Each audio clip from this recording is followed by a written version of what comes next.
199 itu lektor. Lektor dilantik untuk mewartakan bacaan dari Alkitab kecuali Injil. Kalau pastor itu boleh membaca bacaan satu, membawakan Mazmur, bacaan kedua membawakan bait pengantar Injil dan Injil, maka lektor hanya satu yang tidak boleh, Injil. Maka lektor harus bisa juga di sini apa coba? Dapat pula ia membawakan wujud doa umat, pemazmur, juga mazmur tanggapan. Nah, maka sama seperti imam yang bisa semua sabda, lektor itu bisa semua kecuali Injil.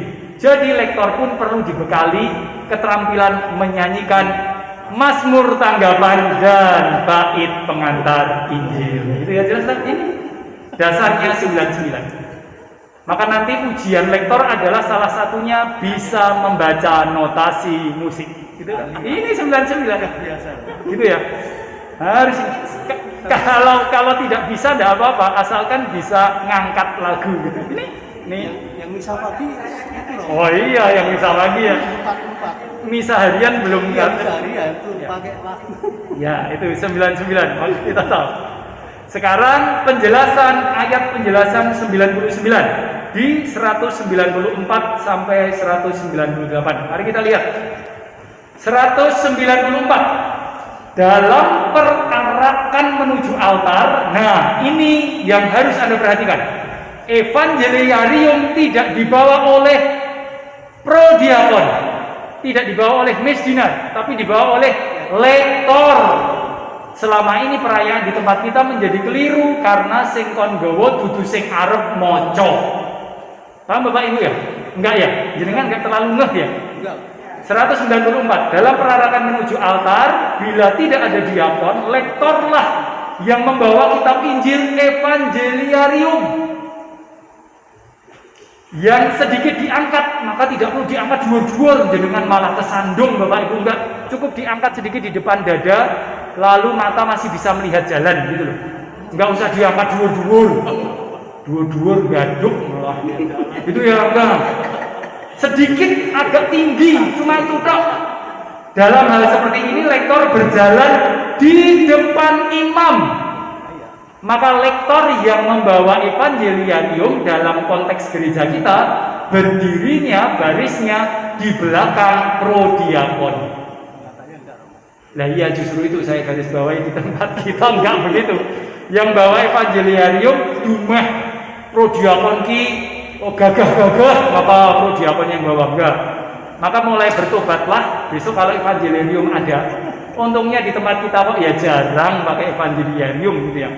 Maka yang membawa lektor, senajan lektornya itu ramping kecil, bawalah itu, gitu ya. Maka betul. Besok coba Bu Indah pertama kali gitu. Maka lektor tugasnya, latihannya, syarat pendaftaran yang ketiga adalah cukup kuat membawa buku seberat 1,5 kilo gitulah, gitu ya, dalam perarakan. Nah ini. Ia berjalan bersama para pelayan yang lain, gitu ya.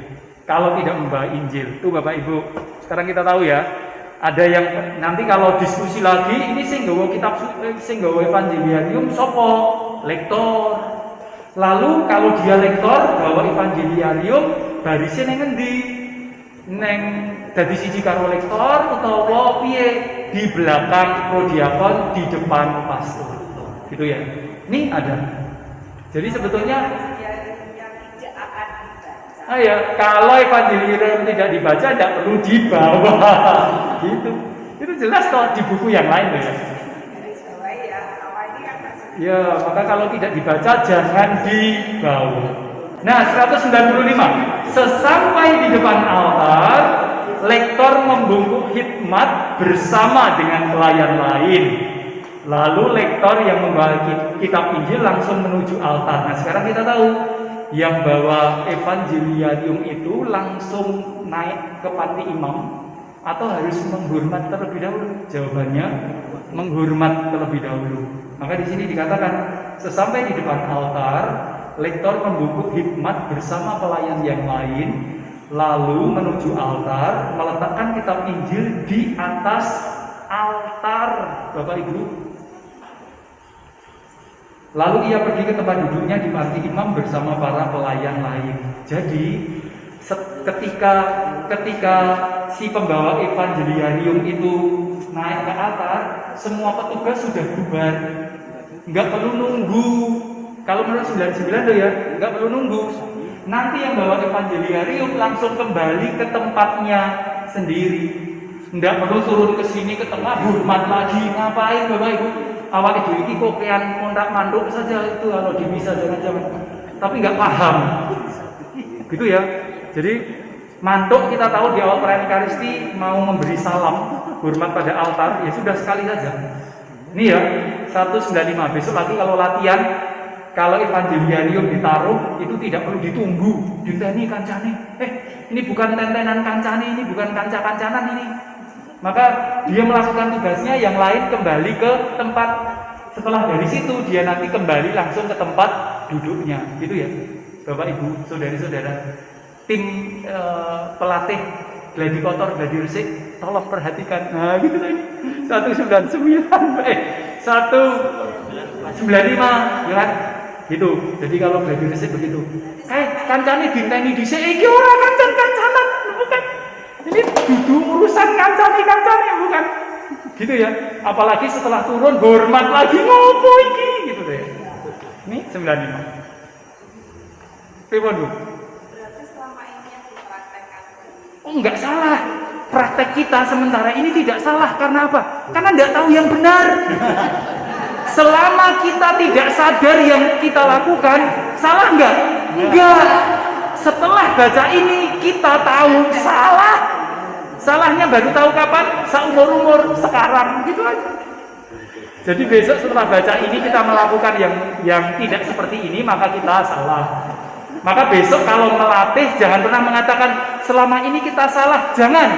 Selama ini kita masih menutup mata pada yang benar, gitu ya. Jadi jangan menyalahkan, nggak ada yang benar masalahnya, nggak ada yang tahu, gitu ya Bapak Ibu. Maka jangan katakan semua orang salah, jangan. Belum benar gitu. Makanya, gitu ya. Tolong sampaikan. Semua yang petugas gladi. Dia pergi ke tempat duduknya di panggung imam bersama para pelayan lain. Iya, bersama itu artinya bukan bareng-bareng duduknya. Dia duduk di panti imam, duduknya bersama dengan. Bukan jalan sama-sama, bukan begitu. Ini kan seorang rektor membawa, lalu ia pergi ke tempat duduknya di panti imam bersama para pelayan yang lain. Jadi sudah. Tapi memang ambigu ya. Tapi nggak apa-apa. Tetapi memang mereka sudah duduk. Jadi dia di panti imam bersama dengan para pelayan yang lain. Gitu. Prinsipnya apa? Prinsipnya satu. Kita sudah menghormat sekali ketika kita berjalan masuk ke depan altar. Kalau mereka turun, ya kan? Kalau mereka turun pasti akan hormat lagi, ya kan? Maka kan redundant. Jadi mereka sudah duduk, sudah susul saja, gitu ya. Begitu Bapak Ibu, para saudara-saudara, nggak apa-apa. Nggak ada yang salah, hanya belum tahu yang benar. Gitu saja. Artinya waktu masuk hormat, yang lain langsung Kembali, ya melaksanakan tugas. bahwa itu tadi meletakkan Iya. Lalu kembali duduk ke tempatnya sendiri bersama dengan yang lain. Gitu ya. Nah, itu 98, lalu 195. 196. Lektor memaklumkan bacaan sebelum Injil dari mimbar. Kalau tidak ada pemazmur, lektor boleh membawakan mazmur tanggapan, menyusul bacaan pertama. 97, kalau tidak ada diakon, lektor boleh menyampaikan ujung umat. 98, kalau tidak ada nyanyian pembuka dan nyanyian komuni, lektor dapat membawakan antifon pembuka. Itu satu paragraf saja Bapak Ibu. Itu ya, jadi lektor itu semua. Ya, maka serba bisa. Perlu latihan. Iya. Perlu tahu apa yang disebut antifon itu. Antifon itu biasanya ada satu syair di awal Ekaristi, satu syair sebelum doa penutup, satu syair setelah komuni, itu ada. Satu bait. Itu Bapak Ibu terkait dengan lektor ya. Oke, sudah selesai lektor.